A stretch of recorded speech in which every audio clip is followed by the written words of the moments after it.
Thank you for visiting the Cook With Us page on DishDivvy.com. My name is Ani Tarosian. I'm the CEO and founder of DishDivvy. We're going to have a great interview today with Nahid Lashura, who is our brand ambassador, to answer frequently asked questions that we get from cooks who are interested in cooking with us. Generally, as a cook, how do I become approved on DishDivvy platform? What's the process? So our platform is very specific on quality control. To become a cook with DishDivvy, we do have a onboarding process. So the first step is to click that button on the Cook With Us page to apply with us. That'll take you to a short form application where we just ask basic information like your name, your address to make sure you're in a geography that we're currently covering and marketing in. And then also like why you want to cook with us, why you're passionate. We do also ask if you have your California food handler card. And if you don't, that's okay. You can say no and we'll direct you to how to get that certification. After that process, your information comes to us. One of our Cook Onboarding specialists, like Nahid, will contact you. You will get a next steps email that will kind of outline the steps. The first step is to have a phone consultation with one of our folks. That way we can have a discussion about how our system works, just about 10 minutes long, not too extensive, just to make sure that we're aligned on expectations of what the relationship entails. And then step 2 is to upload your California food handler license so that we have it in our system. Again, if you don't have that certification, we direct you to a website that you can get it. It's $8 to get and it lasts you for 3 years. Pretty much anybody in California who handles touches food, even like a barista at Starbucks, would need to have a California food handler card. And then step 3, we have an on-site kitchen inspection, which we have a checklist where the verbiage was derived from Assembly Bill 626. We send you the checklist in advance so you know how to prepare your kitchen. And then we do a really fun food photography session on the day of the inspection because we're very particular about how we want the images to look on our platform. A lot of people, even in a restaurant setting, eat with our eyes, so plating and photos is really important. And what's great is we provide an entire knowledge base to our cooks to refer back to learn all the training that we give them, even the food photography, so you don't have to memorize anything. We are here to support you every step of the way. Great. Those seem to be really easy steps. How long does it usually take for someone to go from start to finish to be on board with DishDivvy? You know, we've had cooks who've onboarded in a matter of days, and sometimes they've already had their food handler card. Again, that training is about a 2 to 4 hour online training, depending how you pace yourself. There's a test at the end, so you have to pass the test to get your certification. And you know, for folks who are very motivated, who don't have it and they went and got certified and scheduled, you know, they can be onboarded within a week. And so we're very receptive to your timeline. If you are doing too long of a timeline or don't understand your schedule and can't commit, we recommend that you apply only when you know you can commit to onboarding within a week. Okay, great.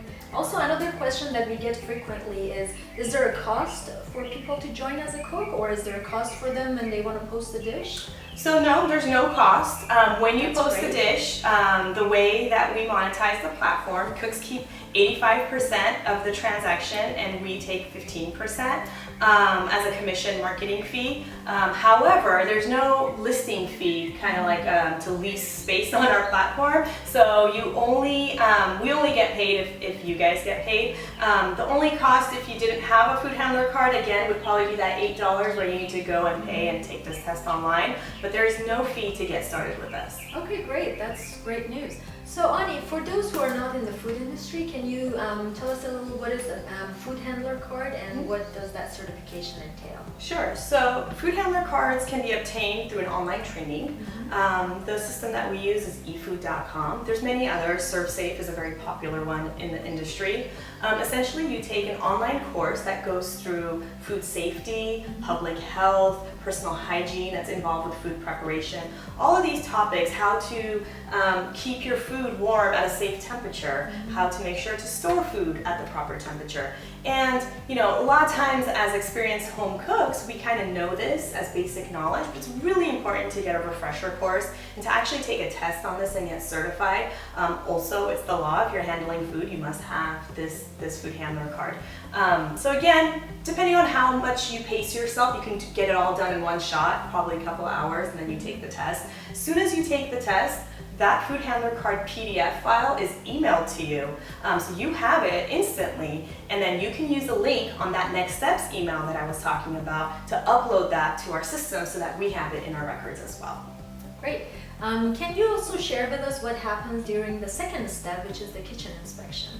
Yeah, so the kitchen inspection, although it might seem kind of intimidating, is actually a very fun event for us. We get to come meet you in person. We obviously go through the inspection in a very rigorous way to make sure that you have items that you need. For example, items that are on the checklist include that you have a sink. The sink must have running water. In a commercial kitchen inspection, it is required to have a 3-compartment sink. Well, in a home kitchen inspection, as also outlined in Assembly Bill 626, it's just essential that you have a sink with a single compartment or more. Running water, making sure you have a trash can that's near where the sink is, that you have a refrigerator and freezer and that they're at a certain temperature to make sure that food is being stored properly, to have single-use gloves on hand, to have single-use paper towels on hand, to have separate hand soap and dish soap. And so you will get this checklist of items prior to the kitchen inspection, and so you will have plenty of time to get things ready. We also ask that you prepare at least 2 dishes that day so we can come not only photograph them, which we really teach you simple tips and tricks to create some amazing food photography that you'll be very proud of the presentation of your dishes. And then we do a simple taste testing. That's probably the best part of our job, right? I love that. So we have this saying, our office is better than your office, because we get to go into these lovely homes and eat your lovely food. In fact, I've gained like 8 pounds since I started this business, but that's okay. It's been for a great cause. It's all good and healthy. Yeah, I just eat too much. So that's really how it entails, and so we really want you guys to feel excited about this procedure, and it's an event that we look forward to for meeting you guys. So another question that we get frequently is, who decides as a cook what dishes I would sell or I would make? So we are onboarding what we call culinary wizards, and the reason they're wizards is because they're experienced home cooks and they're experienced in the recipes that are in their wheelhouse of recipes. So we want you to cook what you're good at, what the cuisine categories that you love to cook. We have cooks who really just focus on Italian, for example, or Greek, or we have cooks who really just focus on vegan or vegetarian. So we're not here to dictate what you can cook. It's for you to put out your best dishes. We will tell you if something doesn't look competitive enough. For example, full meal offerings do better. So if you're offering like a lasagna, having a side salad to go with it kind of makes a full meal offering. So we'll make those kinds of suggestions, but it's really to make sure that you are more competitive in the food market out there. And then as far as pricing, cooks they all decide what the pricing of their meal is. We try to provide knowledge-based training and articles to allow cooks to better price their food, not only understanding what their food costs are, so keeping your food costs below 20 to 25% of your sale price is a general good idea. And then also we want cooks to make between $25 and $35 an hour net profit when they sell 8 portions or more. We also suggest being about 20% cheaper than restaurant alternatives because cooks don't have the overhead of the staff and the commercial kitchen and all those things, and could probably afford to be priced more competitively, but still take home a really great income for the fruits of their labor. Right. And how about portions and packaging? Do you also help cooks with the portions and packaging? Yeah, so we're a startup, so we've been testing a lot of different packaging. We've really found a system that works for us for now. So we have packaging that we bring to the kitchen inspection that kind of helps you with your first several orders, and then we direct you to where you can get the extra packaging for those same items. Essentially, packaging is single portions or family portions. So our single portion is a very generous portion that would kind of be a middle ground between how grandma would feed you and a personal chef.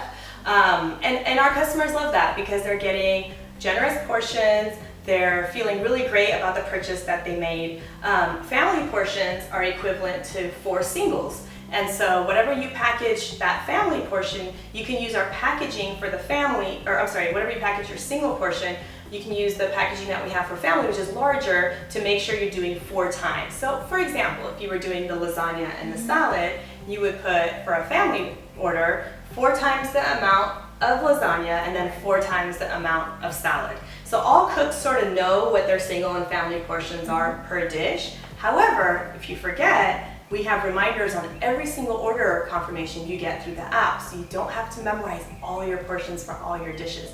Essentially, really just understand how much am I giving for a single and then how much am I giving for a family.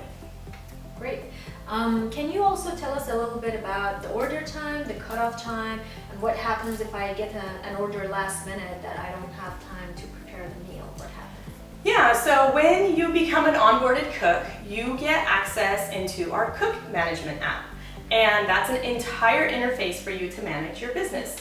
On there, you can start adding new dishes, and when you add a new dish, there's several things that you input for that dish, which would be the date you're offering that dish, your pickup time start and your pickup time end. So let's say 5 to 7 p.m. for example. And then also a prep time associated with that dish. We understand that different recipes have different prep times. And so something that might take you an hour and is quick to do, which is a quick dish, and maybe another labor-intensive dish, which takes 4 hours to do, have different prep windows. So you dictate that every time you upload a dish. Our system is smart enough to know that it cuts off ordering for your dish for the customers based on your prep time window. Let me explain. If that dish was being offered, let's say Friday, from 5 to 7 p.m., and you had a 3-hour prep window, well, by 2 p.m. same day, that dish will be ordering cut off so that you won't get any last minute orders. Typically, most of our orders come in advance and people are planning their week. However, to prevent that last minute, what we call ASAP, as soon as possible orders, that prep window is to provide a cushioning for you. Oh, great, that helps a lot. I guess the other question that we get a lot is about the pickup. How is the pickup? Do customers come on the cook's property to pick up their dishes, or what's the process for pickup? It's a great question. We get that quite often. We've provided a system to not only preserve the privacy of the cook's address until an order has been placed. So once a verified order has been placed, that's the only time your home address is shared with the customer, right? So the customer receives an order confirmation screen. On the day of their order, they're able to click a button on their side that says, I'm here.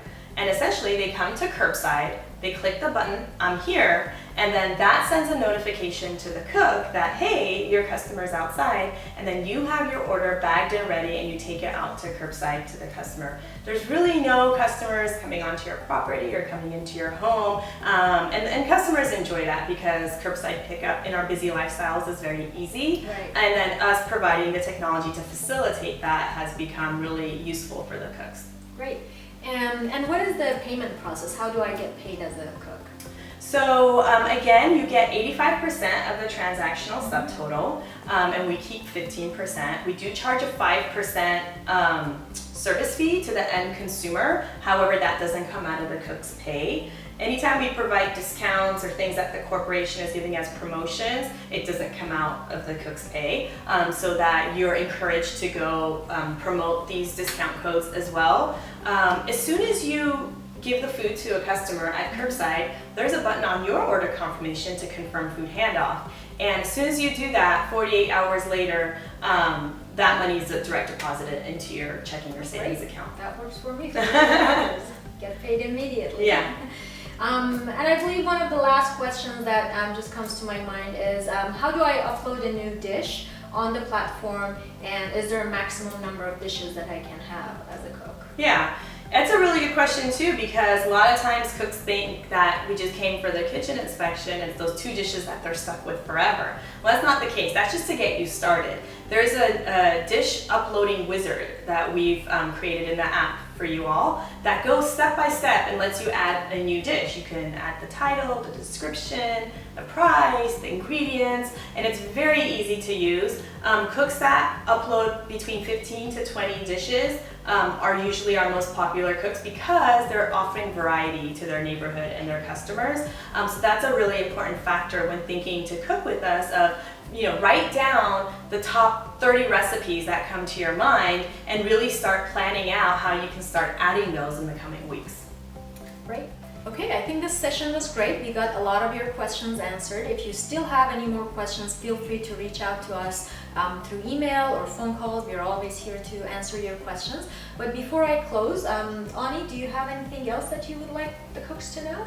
I hope we answered most of your questions. Ultimately, we're very excited to partner with you and have you cook on our platform. There's so many culinary wizards out there, so many talented home cooks, and we are just really excited about the opportunity to give you guys an opportunity to engage in the share economy and earn extra income sharing your amazing food. We feel like food is joy, and food brings people together, and connecting community through food is one of our biggest mission points, and we're excited that you're helping us facilitate that.